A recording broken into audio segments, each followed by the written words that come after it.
सरकार को नहीं बल्कि पॉलिटिकल पार्टी की जिसकी सरकार है उसको डोनेशन दे रही थी, तो उसमें एक नाम, नाम तो कई है लेकिन एक नाम का जिक्र करने की आज जरूरत है, जो मेघा इंजीनियरिंग एंड इंफ्रा है, जो तकरीबन 966 करोड़ रुपए जिसके जरिए दिए गए। अब आप सोचिए कि उस कंपनी के नाम का जिक्र और उसके जरिए जो टनल बन रहा था, उस टनल में उत्तराखंड के उस टनल को लेकर जिक्र कोई दूसरा शख्स नहीं, देश के कैबिनेट मिनिस्टर पार्लियामेंट के भीतर कह रहे हैं कि देखिए उसके जरिए हमने 5,000 करोड़ रुपए बचा लिए। लेकिन यह कोई नहीं बताएगा कि उसको दरअसल इसलिए टनल बनाने का मौका मिल गया क्योंकि वह सबसे ज्यादा पॉलिटिकल फंडिंग कर रहा था, इलेक्टोरल बॉन्ड खरीद रहा था। खुद सुन लीजिए आप। टेंडर में जिस कंपनी ने कॉन्ट्रैक्ट जीता, 5 लोगों ने टेंडर भरे, कंपटीशन हुई और हैदराबाद की एक मेघा इंजीनियरिंग करके कंपनी है, उन्होंने काम लिया।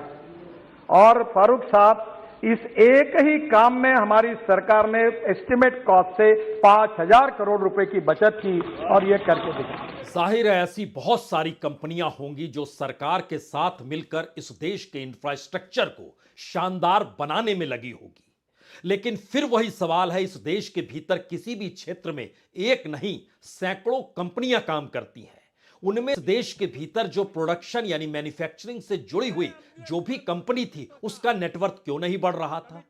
इस देश में ऐसी कौन सी क्राइसिस आ गई कि एमएसएमई तक के सामने संकट गहरा गया?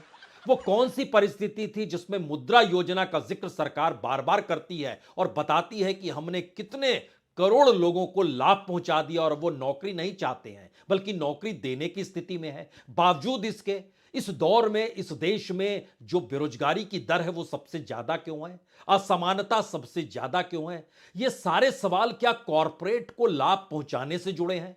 ये सारे सवाल क्या इस दौर में पॉलिटिकल फंडिंग से जुड़े हैं?